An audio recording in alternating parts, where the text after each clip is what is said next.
Okay, we're live. Here we go. Testing, testing. Today on Quality Time with Family Ties, we learn what happens in Atlantic City is just the worst. And in 3, 2, 1. Hey everybody, welcome to Quality Time with Family Ties. I am one of your hosts, Scott Jones. Joining me as always, Mr. Paul Packler. Hello! How are you doing, Scott? I'm good, man. I'm kicking off my new year in a pretty good way. Yeah, I kicking can't it off complain. with a great new season of Family Ties. Season 3! So excited to jump into Season 3, and then I watched the first episode, and now I'm scared for the rest of this season. I said to Paul before you joined the call, I said that if this is indicative of how Season 3 is going to go, I'm jumping out of a first-story window. I'm telling you, this was so painful. I mentioned last week that I never wrote down anything like this. This one has a large kill me and nothing after it. You stopped taking notes. You were I just... stopped taking notes after I decided I was going to kill myself. And not to scare you listeners, I actually think episode 2 is even worse. Oh, and I disagreed. I told Paul that I thought episode 2 was halfway decent. You like? Oh, so it's going to be interesting when we talk about episode 2. Let's save it for that. All right. So, guys, if you're playing along, we are starting off season 3, episode 1, entitled "The Gambler." Yeah. And you think it would be exciting, gambling, going off to casinos, and it's not. It's crazy to me because this is episode 1 coming back from the summer. Usually it's like a big push. I mean, obviously nowadays TV, they're always fighting for ratings much more than they used to have to. But you would think that there would be more thought put into this episode, that this episode would sort of launch where they want season 3 to go. And to me, this episode is like an island unto itself, that it has nothing to do with anything. It's got all these sets that we'll never see again, and it's just a waste of time. We were talking about last week that we were going to try and figure out what was happening with Elise's career. Well, they did nothing to clarify it this week because she seems to be an independent architect giving the speech for no apparent reason in a city. And they don't relate it to working for the firm that she was hired for at the end of last season. They don't relate it to anything. It just sort of sits there. This feels like an episode where it's like, okay, we're midway through the season. We've kind of had this through line that's been going on all season long.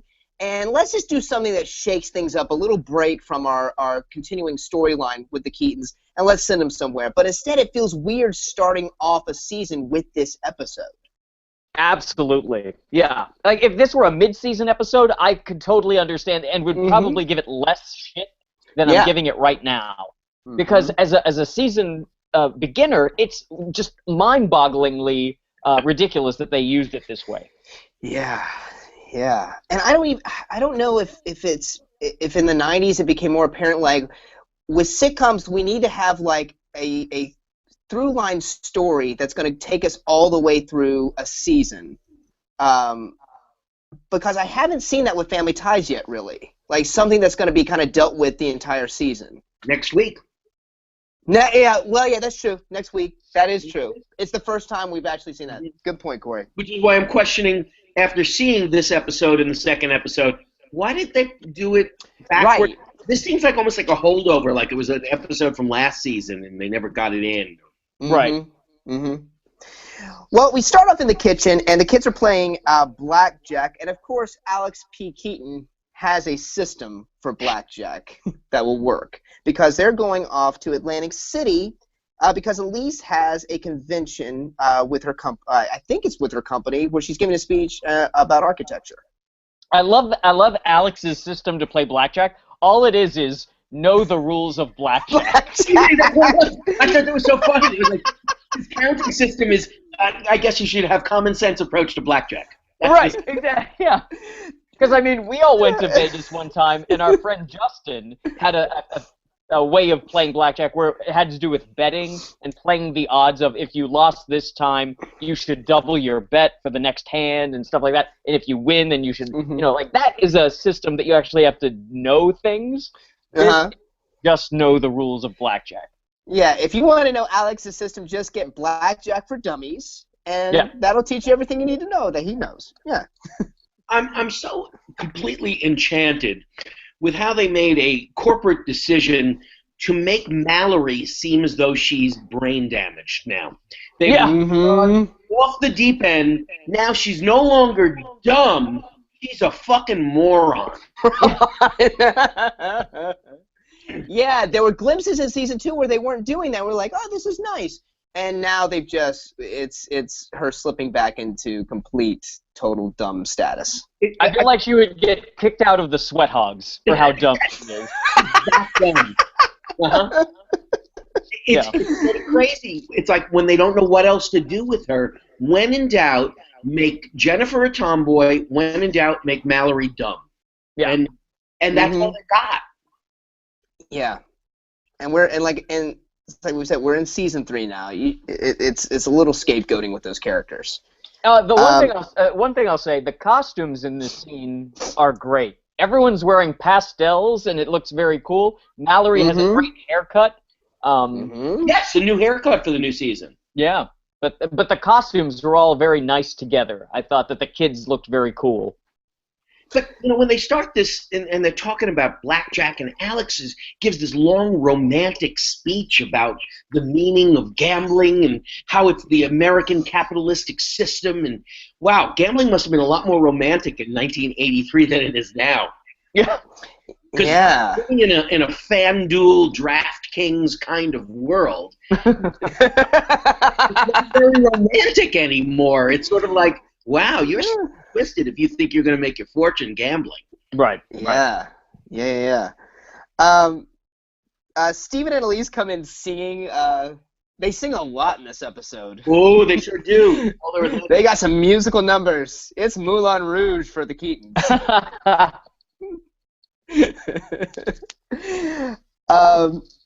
And so it's just basically that we're getting excited to go to Atlantic City. The whole family is going. And we have another establishing shot as we cut to Atlantic City. Yeah. By the way, why did they get the establishing shot from 1954? They went into a time machine. Exactly. It looked like the establishing shots that they would use in The Godfather, where they'd be like, we need to get from 50 years ago, so they would use stuff from, I'll tell you this. Awful. I'll tell you this. I went to Atlantic City a few years ago for a bachelor party, and it is the most depressing, scary goddamn place I've ever been to. And it's gotten more depressing since you were there, Paul. Oh, yeah, absolutely. But have you ever been, Corey? Never, no. Okay. Scott, you? Either. No, I've never been. I kind of am with you, Paul. Every picture and every shot I've seen of Atlantic City, it looks depressing. Like, there doesn't look anything fun about it. I have no desire to go to Atlantic City. We were leaving a casino at like 6 a.m. one of the nights, and we were looking to get a cab so we could go back to our hotel or whatever, and these two prostitutes that looked like they were like 17 come up to me and go, hey, you want a date? And they looked haggard at 17, and they were, and it was just like, this is the most awful thing ever. Is there anywhere I could take you to get you like back to your parents? It's funny because you're not a man who would necessarily draw the line at a 17-year-old prostitute. Oh, no! Prostitute. That is not true. I'm an old man now. But the saltwater taffy. No, it's really good. And so after an establishing shot and a groovy sax solo, we're in the hotel room. This hotel room looked like they basically took the Office set from last season and made it into a hotel room. Yeah, the carpeting on the floor of the hotel room is just awful. It looks like, I feel like that was the most truthful thing of this whole episode, is how shitty that hotel room looks. It's as shitty as this episode is. And as threadbare as the hotel room was, it didn't bother Steven because he wanted sex right off the bat. Steven out of the gate is horny. Yeah. Mm-hmm. Yeah. And so the kids come in, and we have a fairly risque joke. Is they come in and say, "There's mirrors on the ceiling in our hotel room." A very classy hotel that the Keatons are staying in. Once again. And if it is, she's working for her company. Her company set this room up. Oh, that's even stranger. Yeah. Can I discuss something that I'm terribly uncomfortable discussing about this scene? Sure. Please do. And yet I'm going to go ahead and do it because if anybody listens to us regularly, they'll know I'm the first one of the three of us to go to prison. In keeping with my prison information, can we talk about the fact that Tina Yothers has budding breasts that they did not bridle in any kind of T-shirt? I'm sorry. I know it's wrong, but when I see a 10 or 11-year-old girl not wearing a T-shirt or a training bra, and I've not had daughters, so I don't know the name of this. There's a band that they can wear that covers up their little budding nipples, and she's not wearing anything. All we're getting is Tina Yothers' budding breasts, and I'm sure she has wonderful breasts now, but that sounds a little thick. I didn't notice it, but I'll say this. No. If you're a normal 10 or 11-year-old girl going through puberty, you can wear whatever you want. But if you're on TV, it seems very strange that they wouldn't be like, this is looking weird, let's fix this. We don't want, that. Yeah, let's blame wardrobe for that. Things, you'd figure somebody would have seen it over a period of time. Right. Right. We're blaming wardrobe on that one.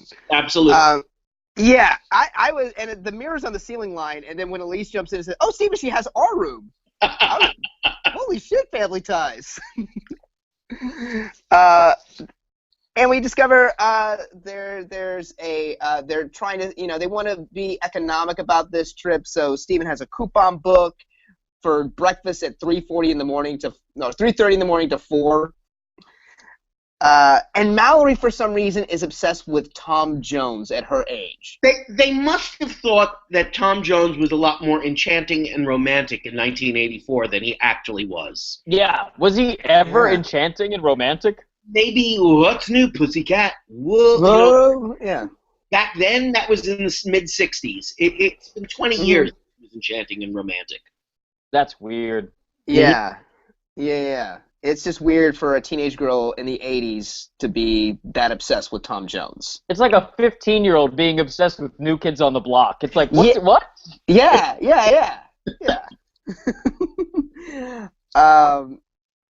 And then we cut to, okay, so they decide to, they're wanting to go out, check out the boardwalk. Elise and Steven sing Under the Boardwalk like 5 or 6 times in this scene. They're going to go out and explore, but maybe on the way down they'll play one hand of blackjack, and Alex is excited because they're going to use his system. Now, I want to say this. In this scene and all this, and then throughout the episode, both Steven and Elise are acting insane. Mm-hmm. They're so manic this whole episode. And it starts, I thought the same thing. I thought, it's as if they've never met these characters before. Mm-hmm. Yeah. All of a sudden, they turned into different characters. Yeah.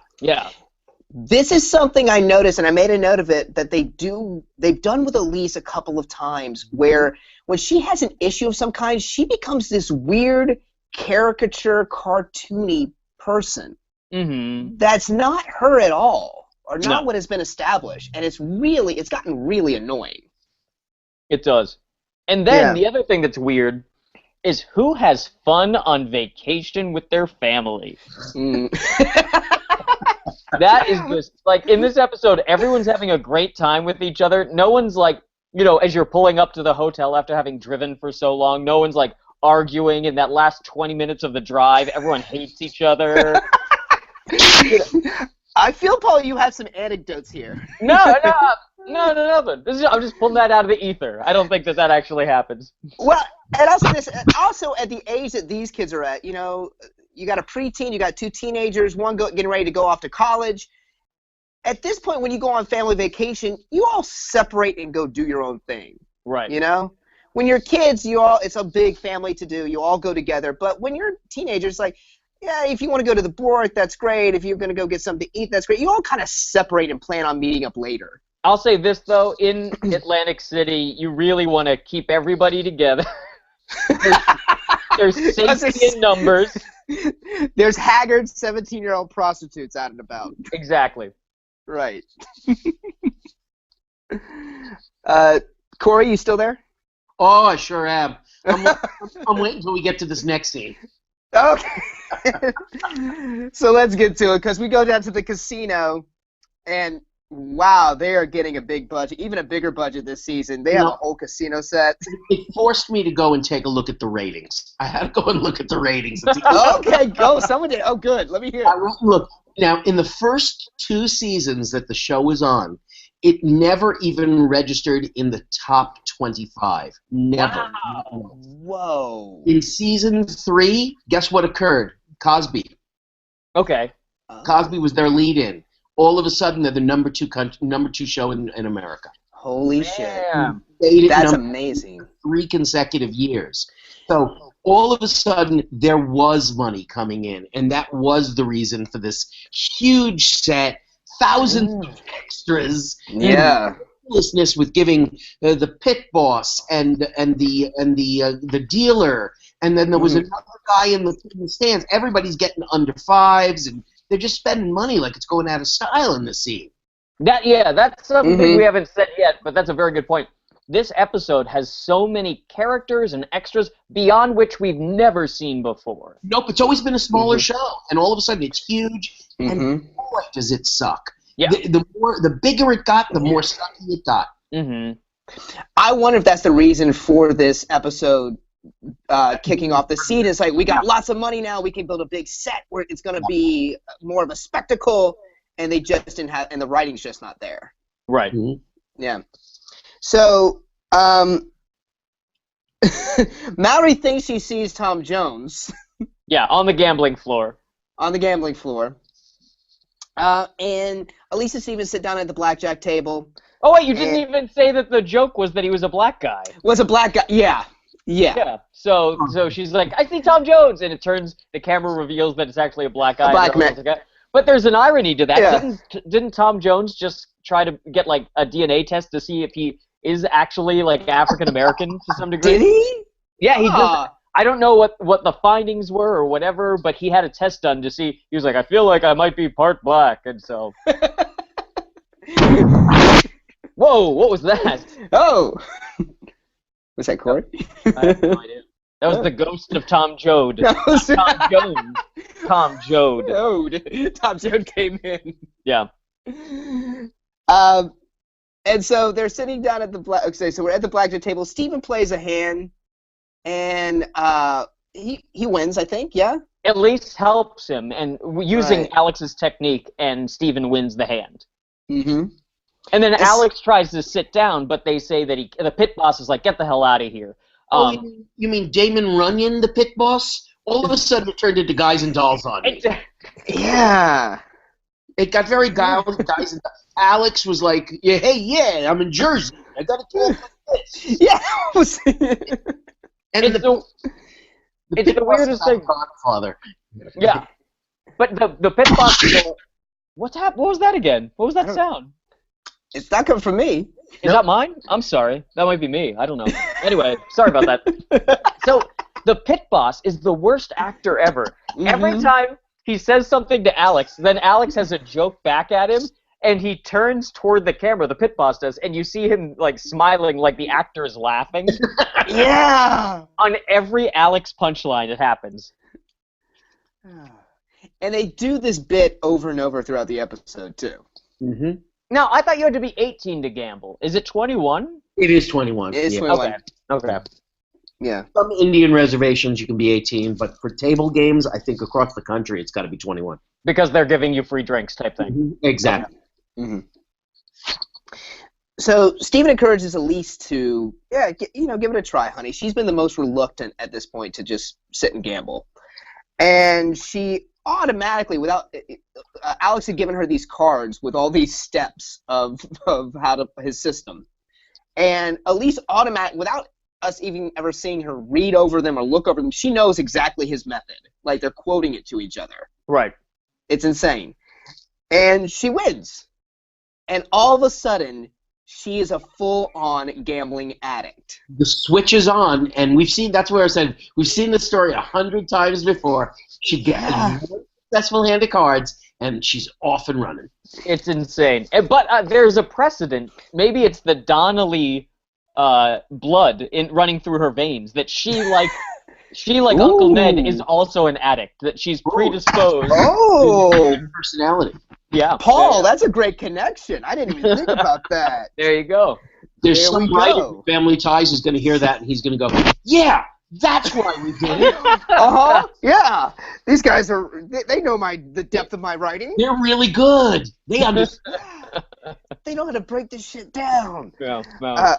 Yeah. I wrote down, too, like how common this storyline is that The Simpsons did almost an exact episode like this. What is going on? You ever see the Albert Brooks movie Lost in America? Oh yeah. Oh yeah. Same story. Mm-hmm. Yeah. And so we cut later. There's one thing that happens when she's getting addicted. Alex is like, "Well, I'm getting the fuck out of here," because they're all watching her play. Yeah. And then Mallory's like, well, I'm getting the fuck out of here. And then Jennifer's like, I'm hungry. Elise takes a chip off the table and throws over her head without looking, and Jennifer grabs it from the air. Like, tosses it behind her, catch, goes off. All in one shot, more or less. That was impressive. I thought that was very cool. Yeah.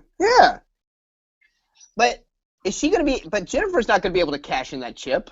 No, in fact, they took the chips up to the room. Nobody takes your chips up to your room. You always cash the chips in before you leave the no? Right, yeah.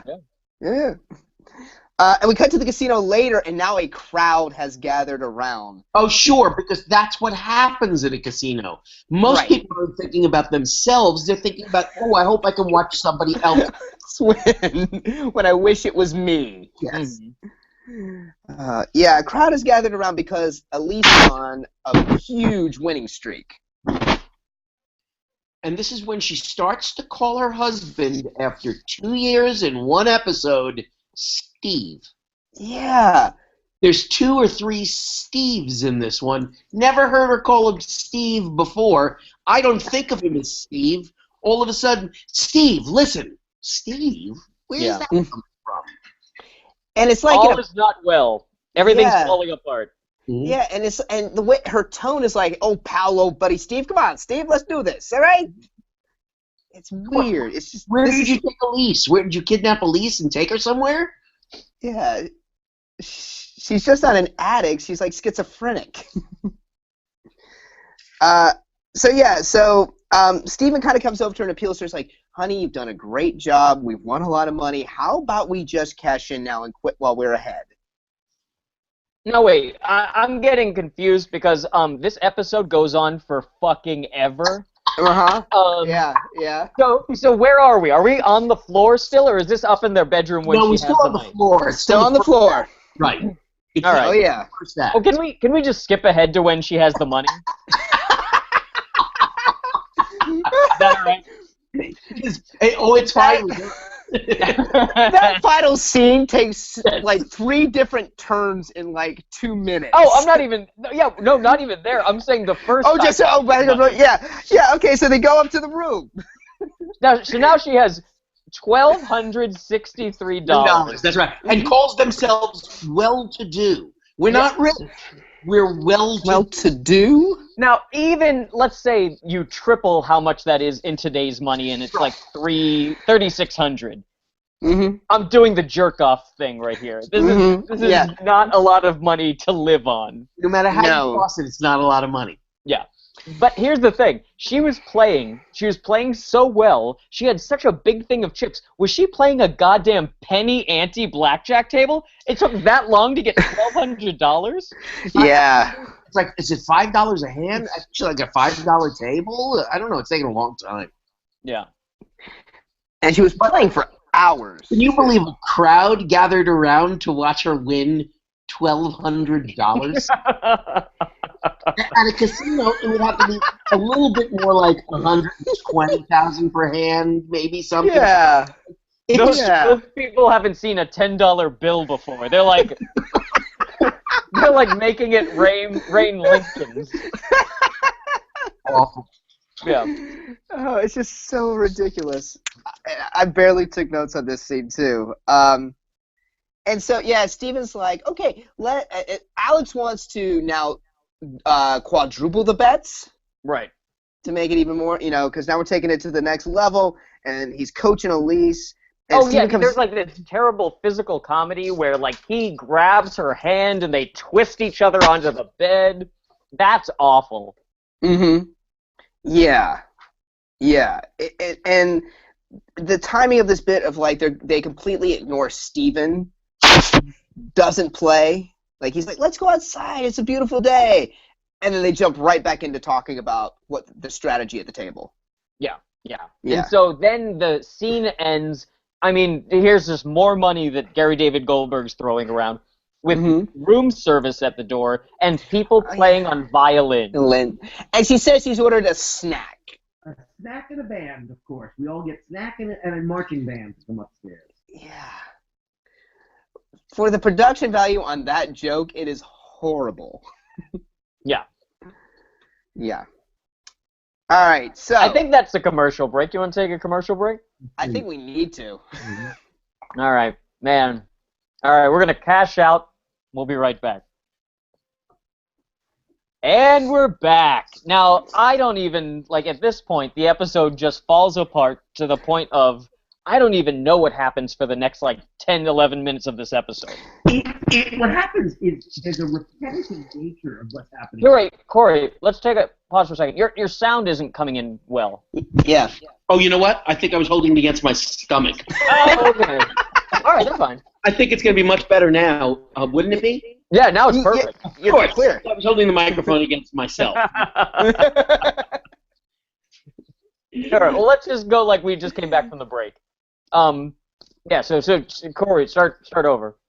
Oh, I was just saying that this episode, you've said that you don't even know what happens the rest of the episode. It's right. So bad.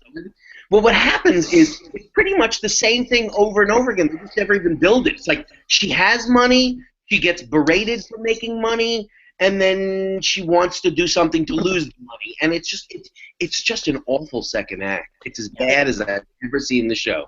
Mm-hmm. It's ludicrous. It's just the steps they take are so ludicrous in this scene.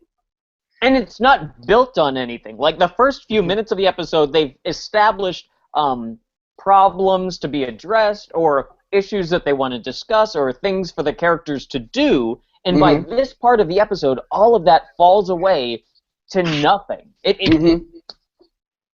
dissipates to the point where the whole point of the episode at one time was her going to Atlantic City to make a speech, and the speech is now being made by Mallory.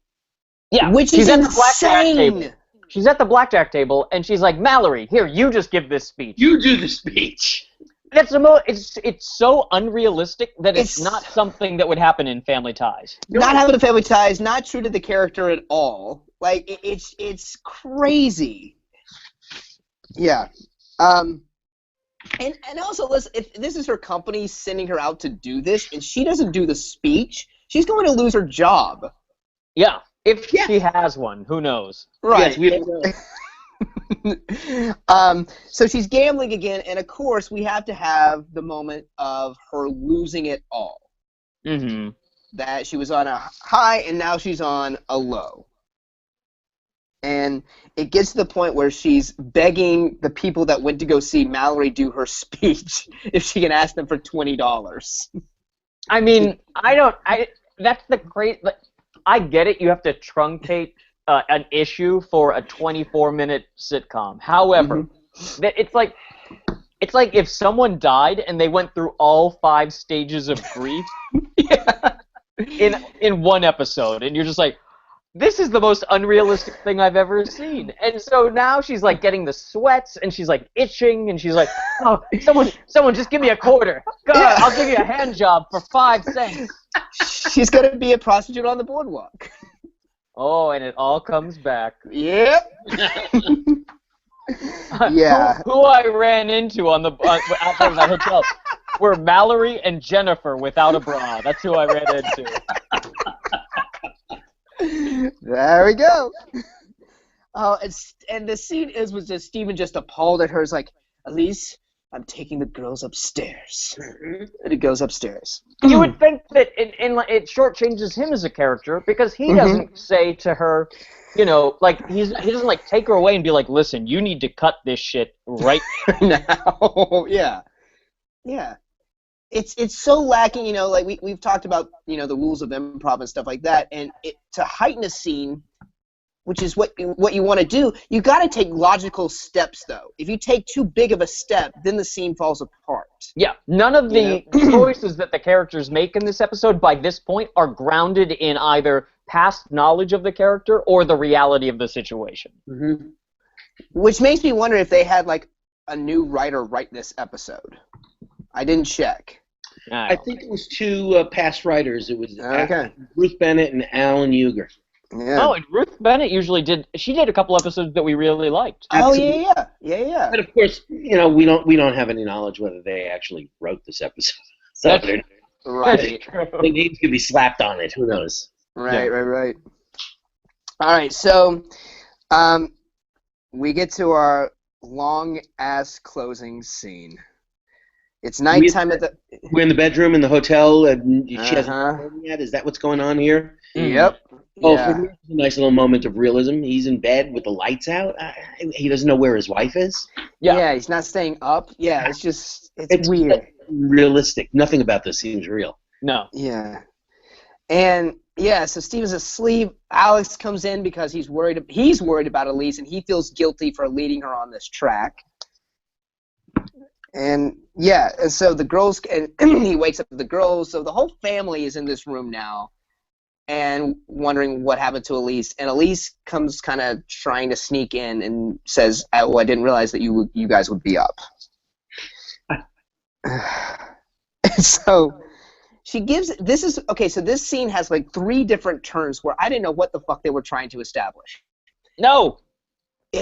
So first, she says that she was at the table, lost everything, and went for a walk on the boardwalk. Right. So why does she say, she says the bottom fell out? Yes.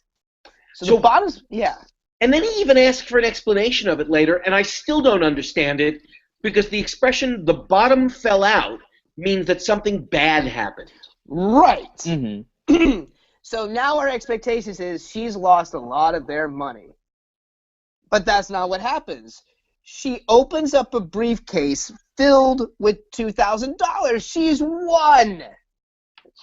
All right, that's great. If you thought $1,200 was a lot of money, get ready, guys. And she did that. How did she get that? Like, if she lost everything, where did she built $2,000 back up from like someone giving her $20? They didn't explain it. Didn't explain that. All right. So now she's won $2,000. The family is happy and excited. But Elise still feels bad because she won all this money and it still didn't feel good. She had an empty feeling, she said. She's never felt so empty and alone. And empty, yeah. Okay. So she's walking on the boardwalk and she goes into a midnight mission. But wait, let's stop. No, now I'm getting annoyed. Now I'm getting annoyed. You have to stop. Paul, I know. No. If she's sitting there, she wins $2,000, and then she's like, oh, fuck, I'm rich. I'm putting quotes around rich. Yeah. I'm rich now. I've made $2,000. I fixed the monetary issues of this episode. But I feel so sad that I'm alone right now, and I turned my family away. I became someone I don't even recognize right now. It's like 2 o'clock in the morning, everyone's in bed, and I'm down here with all these people smoking cigarettes, and it's so depressing. God, I really hit rock bottom. I missed my family. I'm going to go for a walk at the boardwalk at 2 a.m. Right. If you miss your family, go to your family. They're probably really worried about you. Yeah. Yeah. And I'll say it again, Atlantic City is the most depressing, dangerous place I've ever been. To go walking outside on the boardwalk at 2 a.m. is something no one does. Right. And you kind of hit on something, Paul. If she has this realization that I've won all this money and it still doesn't make me feel good, I need to go be with my family, that should be enough, right? Don't you think? Because you're leaving tomorrow. Right. It's not like you're going to have an opportunity to go keep gambling in Columbus, Ohio. I guess. Yeah. Yeah, I would think. Okay?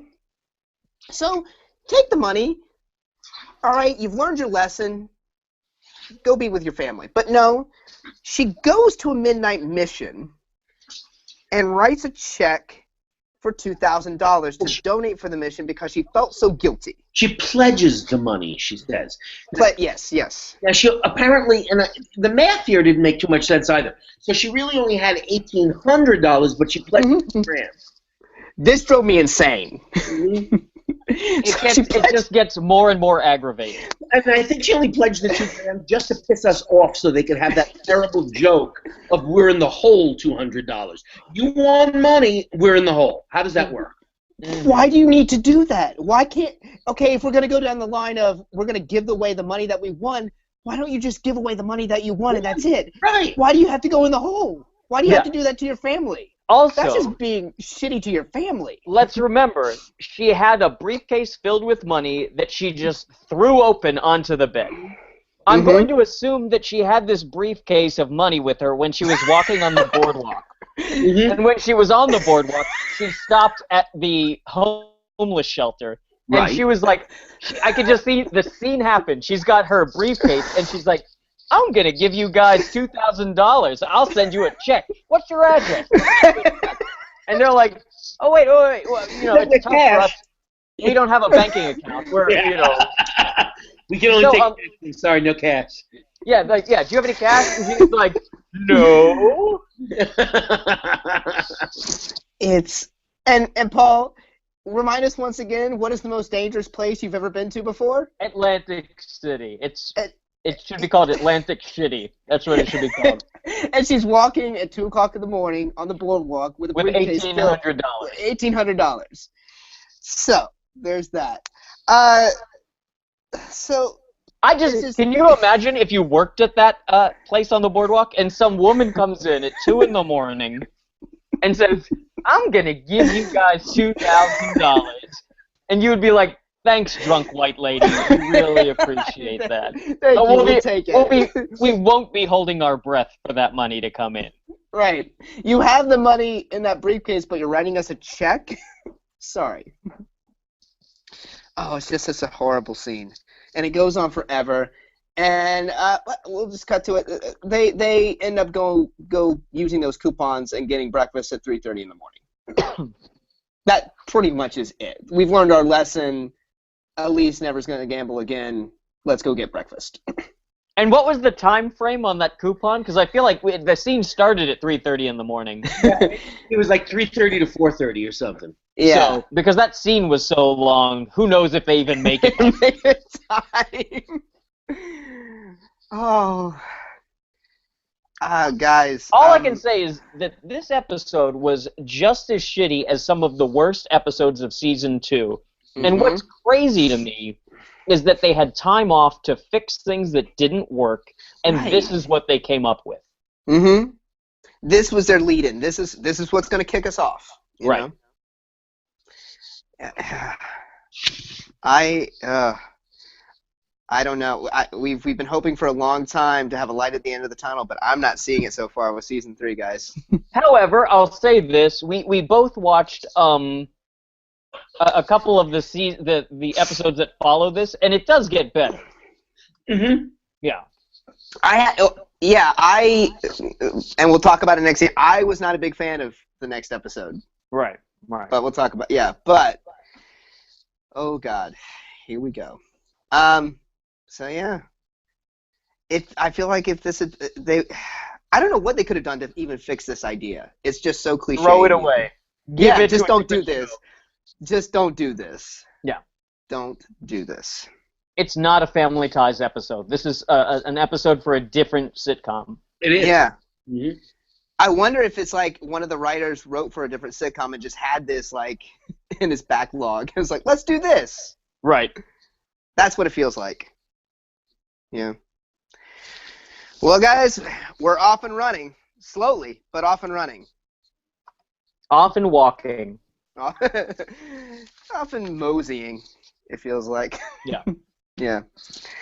Well, for questions and comments, please be sure to email us at qualitytimewithfamilyguys@gmail.com. And we're also on Twitter. You can find updates at Qtwft. Each of us is on Twitter. I'm at Follow Jones. I'm at Paul Packler. I'm at Corpet. And be sure to like our Facebook page. We like to thank our host and producer, Barbara Dillon at Fanboy Comics. Fanboy Comics is an online conglomerate of geek media, providing its readers daily insights and reviews into the geek pop culture spectrum. We also like to thank Perry Adams, who beautifully performs the song Without Us. Be sure to check out Perry's music at perryadams.net. We also like to thank Bryant Dillon. Bryant is the president of Fanboy Comics. He also edits our show. And lastly, Sean Foster, Fanboy Comics graphic designer, who designed our logo. Thank you, everybody, and we will see you next week. Bye-bye. Bye. Bye-bye.